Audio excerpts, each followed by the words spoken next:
چۆن پێشوازی لە ساڵی نوێ دەکەیت؟ خەون و ئاواتت بۆ داهاتوو چییە؟ پێشوازی لە ساڵی نوێ دەکەم و هیوادارم ساڵێکی پڕخۆش و پڕبەرەکەت بی. بەڕاستی ساڵێکی کەمێک بڕێک ناخۆشمان بەڕێکە 2017 ئینشاڵڵا ئەم سار بۆ ساڵی 2018 ساڵێکی زۆر خۆش دەبی و ئاشتی و ئاوادانی دێتە ڕایێ.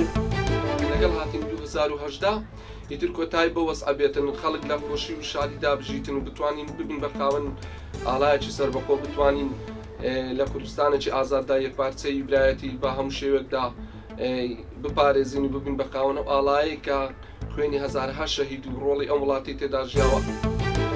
ئینشاءڵڵا ساڵێک دەبێ بێ مشکلە و ئەو مشکلەی 2017 ڕۆژ ئینشاڵڵا ناگەڕێتەوە.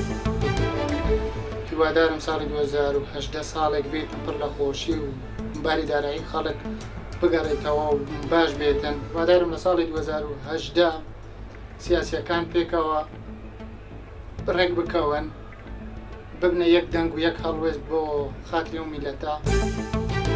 هیوادارم لە 2018 گەنج مای سەرفرازی بۆ هەموو وڵاتێک، بۆ هەموو کەسێک وەکو گەنجیش تەمەنای ئەوەی دەکەین خۆشیەکانمان هەبێت، نازەکانمان حکومەت ڕای بگری. بە هیوادارم حکومەت ئاورەک لە گەنج بداتەوە ئەو نەهامەتێسە خەڵک لابەرێ.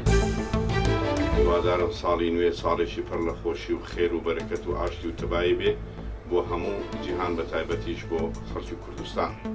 خەڵکی کوردستانیش بە قەواری سەربەخۆی خۆی شادە بێت.